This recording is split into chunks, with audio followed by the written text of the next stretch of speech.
کے مقابلے بھی شروع رہے۔ بالآخر وہ 1849 میں سکھوں سے انگریزوں نے حکومت لے لی، ملتان پہ ان کا قبضہ ہو گیا۔ ملتان ہی مرکز تھا ان علاقوں کا جو ان کی قوت کو روک رہا تھا، انگریزوں کی طاقت کو۔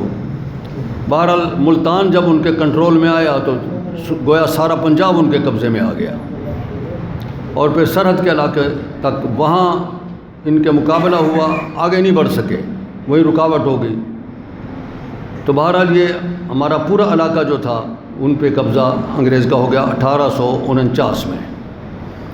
1857 میں پورے ہندوستان میں، یہ علاقہ بھی اس وقت ہندوستان ہی کہلاتا تھا، پورے ہندوستان میں انگریز کے خلاف ایک نفرت ہوئی، اور جگہ بہ جگہ اس نفرت کا اظہار ہوا۔ دہلی کے علماء نے فتویٰ دیا متفقہ کہ انگریز کے ساتھ جہاد کرنا عین اسلامی جہاد ہے، لہذا تمام مسلمان جو ہیں وہ اکٹھے ہوں اور ان کے خلاف جہاد کریں۔ اس فتوے پہ تقریباً 20-25 اس وقت کے فقہاء علماء کے دستخط موجود ہیں۔ ان میں 5ویں نمبر پہ مولانا سید نذیر حسین رحمہ اللہ کا کے دستخط ہے، نام ہے، انگریزوں کے خلاف جہاد پہ۔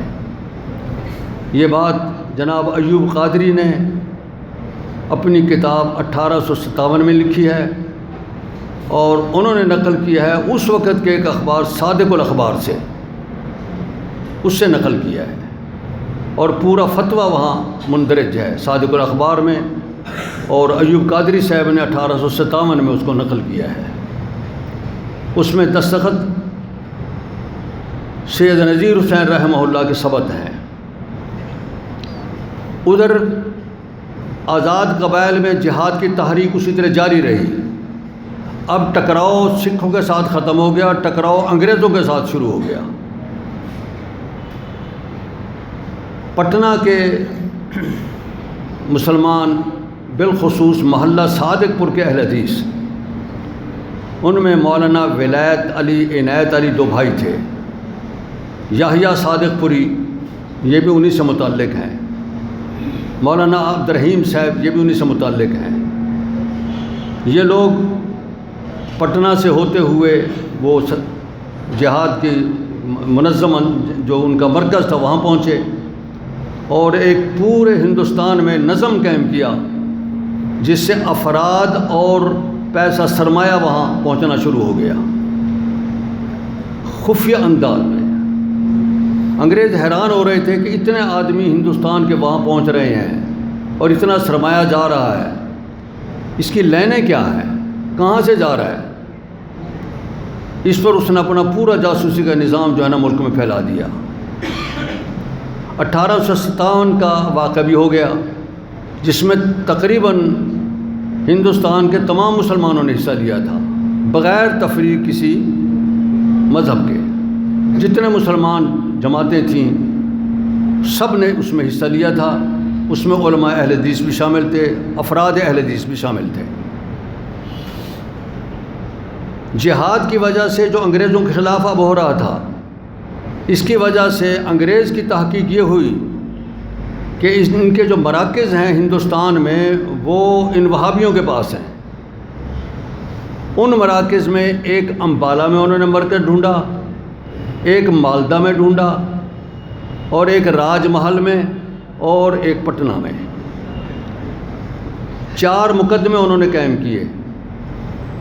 1857 میں جو مسلمانوں کا نقصان ہو گیا وہ 1857 پہ لکھی ہوئی کتابیں آپ پڑھیں، میں صرف حوالہ دیتا جاؤں، مزید تفصیلات وہاں پوری کی پوری موجود ہیں۔ ہزاروں علماء کو انہوں نے تحت کر دیا، شہید کر دیا، ہزاروں افراد جو ہیں نا وہ شہید ہو گئے اللہ کے راستے پہ، جائیدادیں لٹ گئیں۔ جنہوں نے بھی تھوڑا سا مقابلہ انگریزوں کے ساتھ کیا، یا ان کو پتہ چلا کہ یہ ہمارے خلاف ہیں اس علاقے کے لوگ، ان کی جائیدادیں لوٹ کے ان نالائقوں کو دے دی جنہوں نے انگریزوں کا ساتھ دیا تھا۔ ان میں بالخصوص اپنے علاقے کے گیلانی، قریشی اور دیگر گردیزی قریشی، ان کا نام لوں گا کہ یہ خود انہوں نے اپنے نام لکھے ہیں، انگریزوں کی خوشامد میں اسے لکھے تھے، اب آج ان کے خلاف بنے ہوئے ہیں۔ اولاد علی ایک گیلانی ہے، اس کی کتاب ہے مرکہ ملتان، اس میں یہ پوری تفصیلات موجود ہیں کہ ان لوگوں نے کس طرح انگریز کی خدمت کی تھی اور کس طرح جائیدادیں ہتھیائیں۔ آج جو بڑے بڑے جاگیردار بنے بیٹھے ہیں، اس کی وجہ بنیادی یہی ہے کہ انگریزوں نے انہیں جائیدادیں دی تھی، اس لیے کہ انہوں نے انگریزوں کے مخالفین کو پکڑوایا تھا، شہید کرایا تھا۔ خود میرے اپنے علاقے کے قریب ہی ایک جگہ ہے، وہاں شہید ڈھوری اب تک مشہور ہے، وہاں تقریباً 250 مجاہدین جو یہاں سے نکلنا چاہ رہے تھے، انگریزی عملداری سے ریاست بہاولپور کی طرف آنا چاہ رہے تھے، اس کو وہاں کے ایک گدی نشین نے اپنے مریدوں کو ساتھ لے کے ان کو وہاں شہید کیا تھا اور انگریزوں سے جائیدادیں ہتھیائیں تھیں۔ خیر یہ جزوی باتیں ہیں، اس کو ہم رہنے دیتے ہیں۔ 1857 میں جو نقصان ہو گیا، اس کے بعد اب جہاد کے حوالے سے انہوں نے پکڑی یہ جگہیں، وہاں کے وہابیوں پر مقدمے ہوئے۔ امبالہ کا مقدمہ مشہور ہے، جس میں مولانا جعفر تھانیسری، مولانا عبدالرحیم صادق پوری، مولانا یحییٰ صادق پوری پٹنے کے تھے، اور ان کے ساتھ اور کافی سارے ساتھی تھے۔ ان میں مقدمہ ہوا، سزائیں ان کو ملیں، کچھ کو سزائے موت کی سزا ملی، کچھ کو جزائر انڈمان پہنچانے کی سزا ملی۔ ان لوگوں کو گرفتار کر کے لاہور کی جیل میں رکھا گیا، پھر ملتان کی جیل میں رکھا گیا، پھر دریائے چناب اور راوی یہ وہاں اکٹھے ہو رہے ہیں ملتان کے ساتھ۔ وہاں سے ابن قاسم کا ایک علاقہ ہے، وہاں سہل دریا پہ ایک بندرگاہ تھی، آج کل کی اصطلاح میں بندرگاہ ہی کہہ لیں، تو وہاں انہوں نے کشتیوں پہ سوار کیا اور کراچی پہنچایا، کراچی سے جہازوں پہ لادا اور جزائر انڈمان پہنچا دیا۔ بہت سے وہیں شہید ہو گئے، اور چند افراد جو ہے نا 20 سال کی عمر گزار کے وہ یہاں واپس ہندوستان آئے۔ یہ امبالے کے مقدمے کا نتیجہ تھا۔ اسی طریقے سے مالدے کا مقدمہ ہوا، راج محل کا مقدمہ ہوا ان وہابیوں پہ، اور سزائیں ملیں۔ اکثر کی جائیدادیں ضبط کر لی گئیں، کئیوں کو شہید کر دیا گیا اور کئیوں کو جزائر انڈمان بھیج دیا گیا۔ یہ تھا خلاصہ ان مقدمہ جات کا۔ پٹنے میں ایک اور انگریز نے بدماشی کی، محلہ صادق پور، یہ انہی کا تھا، مولانا ولایت عنایت علی برادران کا، یحییٰ صادق پوری کا۔ اس کو انہوں نے عین یوم الفطر اسے باشندوں کو نکالا پورے محلے سے، مکانات کو گرا کے صاف کیا اور ان کو وہاں سے بھگا دیا، ان کی جائیدادوں میں قبضہ کر لیا۔ کروڑوں کی جائیداد جو ہے نا انگریزوں نے ان کی لوٹ لی، اور پورے علاقے پورے محلے پہ قبضہ کر لیا، اور اس کو مسمار کر کے انہوں نے اس جگہ اپنے حکومتی مراکز قائم کر لیے۔ یہ نتیجہ نکلا ان کا۔ یہ ساری کارروائی مجاہدین کی، یا جسے وہابی تحریک کہا گیا اس وقت، کس بنیاد پہ تھی؟ اس علاقے میں اسلامی ریاست قائم کرنے کے لیے، اور یہ سلسلہ موقوف نہیں ہوا، یہ جاری رہا ہے۔ کب تک جاری رہا؟ 1947 تک جاری رہا۔ یہ انگریزوں کی ناک میں دم کیے رکھا انہوں نے، لڑتے رہے، چھاپہ مار جنگ کرتے، بھاگ جاتے، ان کو پریشان کرتے، پھر پیچھے ہٹ جاتے۔ اس طریقے سے 1947 تک یہ سلسلہ قائم رہا ہے۔ آخری ان کے امیر مولانا فضل الہی وزیر آبادی تھے، آخری امیر۔ ان کے حوالے سے میں کچھ آگے تفصیل عرض کروں گا۔ انگریزوں نے ان کے وارنٹ گرفتاری جاری کیے ہوئے تھے، وہ ہندوستان میں نہیں آ سکتے تھے، جس علاقے میں جائیں انہیں گرفتار کر لو، لیکن وہ ان کی گرفتاری میں نہیں آ رہے تھے۔ خفیہ انداز میں وہ ہندوستان آئے، جناب محمد علی جناح رحمہ اللہ کو ملے،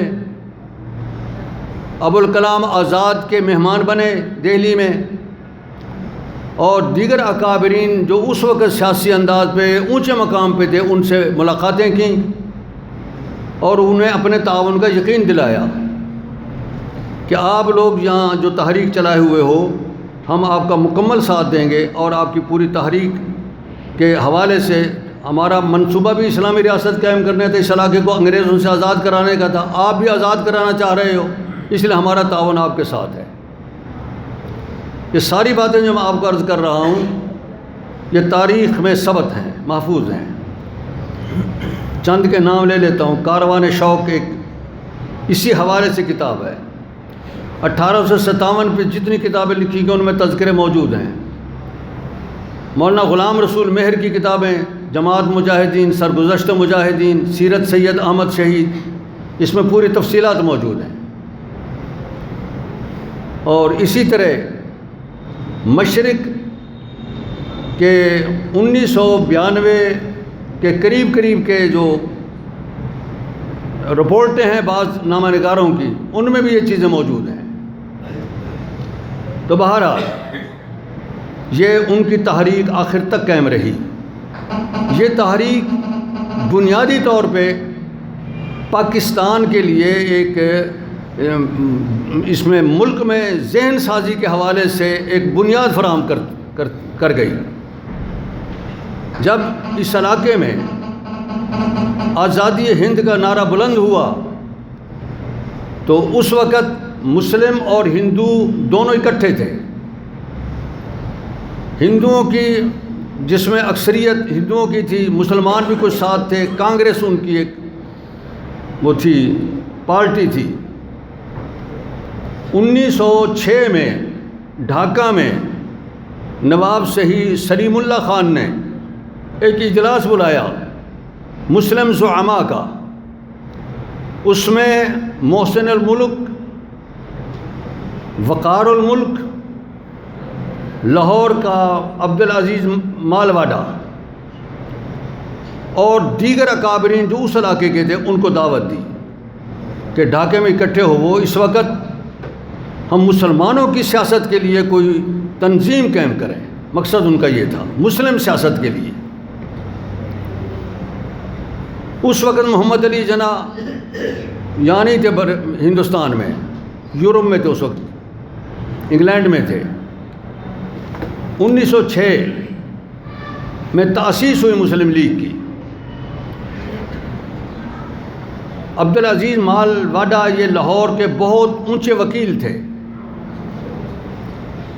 ایڈوکیٹ تھے، بہت اونچے وکیل، لیکن انگریزوں کے مخالف۔